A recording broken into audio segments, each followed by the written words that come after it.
Family, what is good with you on today? I am coming to you with our first session of Ask Travis. Basically, you can give me questions, whether it's through email, YouTube comments, Facebook, however the case may be, and I will choose a question that I will ask right here on YouTube. Here we go. So our first question came from my good friend Nolan. He asked, how is one to know what actions in the Bible God condones and does not condone if it is not explicitly stated? I think this is such an awesome question. It's why I chose it as the first question for Ask Travis. So we are going to go through a three-part litmus test. That's right, a three-part litmus test where you just dip that thing in there and see what it says. And we're going to find out. Here are three litmus questions you can provide to say, hey, either God condones this or he does not. So the first question is this: is it in line with God's character? So there's this terrible story in the book of Judges, right? Chapter 19. It's about these two guys, this guy's girlfriend, they're hanging out, they're having a feast, right? Some drunken Israelites start beating on the door and they're like, hey, we saw this guy walk in your house. Throw him out here. We're going to have our way with him. Instead, the owner of the house, he offers up his girlfriend to the guys like, hey, take my girlfriend instead. This guy's my house guest. This is going to look terrible on my reputation if my house guest is treated like this.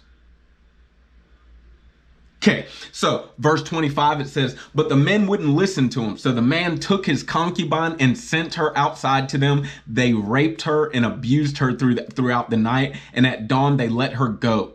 At daybreak, the woman went back into the house where his master was staying, fell down at the door, and laid there until daylight. When the master got up in the morning and opened the door of the house, stepped out, and to continue on his way, he sees his concubine. And what does he say? He says, get up and let's go. Now, you look at Judges 19, nothing states whether God agrees with this. You look at Judges at 20 after it, where the story keeps picking up and developing, nothing states whether God agrees with this or not. So, does God agree with this? Most people are going to say no, but how do you know? First, based on his character.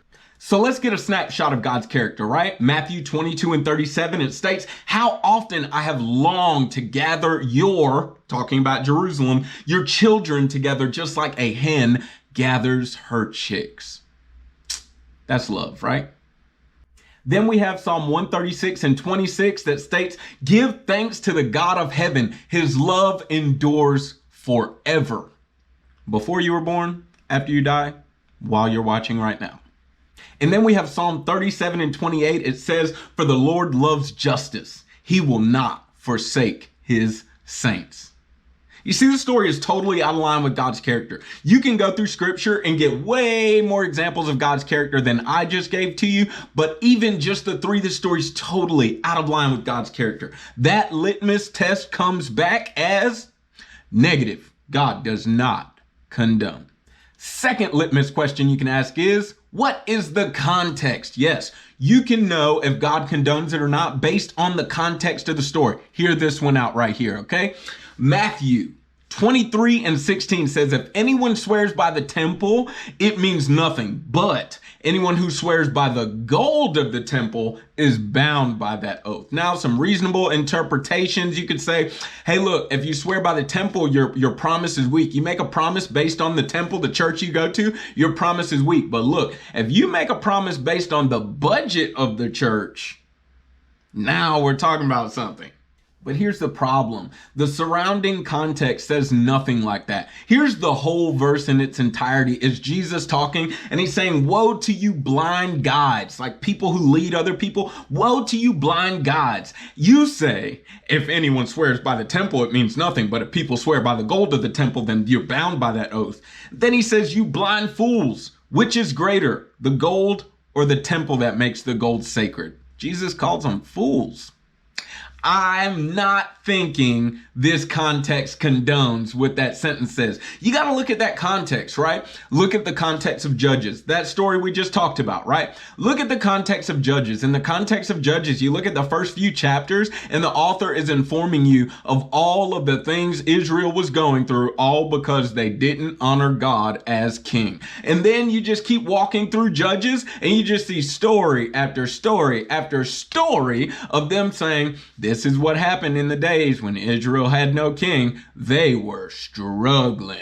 And then you get to Judges 19 and 20, all the way you ride it till the end, and you see their troubles just got worse and worse.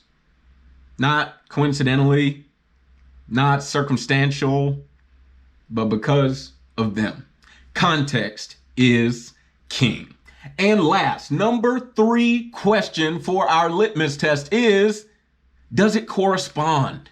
That's right. You can know if God condones the action or not based upon if it corresponds. Hear the story. So y'all know I used to be a shelter director. I've got this shelter guest. And I told this shelter guest, hey, look, you got to be more assertive in trying to find work. You got to get it done. But because of coronavirus, I'm going to let you in the shelter, but I need you to just sit tight. You can't go traveling around, joyriding, anything of that nature. I need you to sit tight, stay here, unless it is mandatory, then talk to a staff member. So one day she asked the staff member if she can run up the road to the office real quick and she'd be right back. Staff member told her, make sure you don't go anywhere or you're going to be in trouble, right?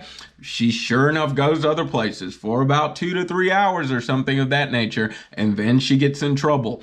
Whenever she talks to me, she says, but Travis, you said I should be more assertive and ... But I was like, ma'am, that doesn't correspond with the chief command I gave to you. Sit still. It also doesn't correspond with the chief command my staff member gave to you. Sit still. We can know if God condones our actions or not. We can know if the actions in Scripture are condoned or not based upon whether or not it corresponds with the chief command. And you may be saying, Travis, what's the chief command? I'm so glad that you asked, because that same question was asked of Jesus. What is the chief command out of all of them, out of everything we see in Scripture? What's the most important thing we could do with our lives? And of course, he says, love God with all of your being, your heart, soul, mind, strength, and love your neighbor as you love yourself.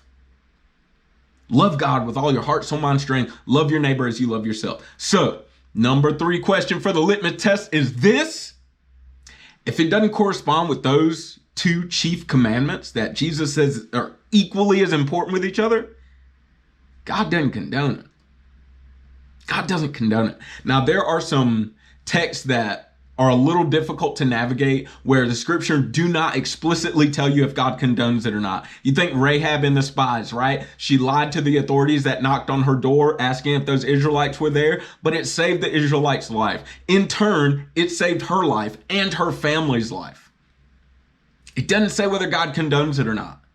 You put that litmus test to it and you'll come out with your own answer, but still, we walk away. Here is the big idea. In everything that we do, in everything that we think, that we look at our lives and say, hey, look, I know if God condones this or not based on his character. Is it in line with his character?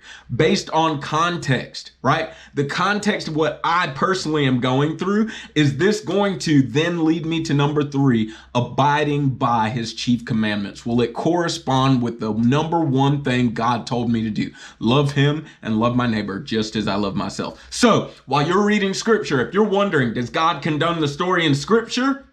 You ask yourself those 3 questions. God's character, context of the story, does it correspond with God's ultimate saving purpose? For us to love him, for us to love our neighbors, for him to show us that love. Love you guys. First session of Ask Travis. Can't wait to see you next time.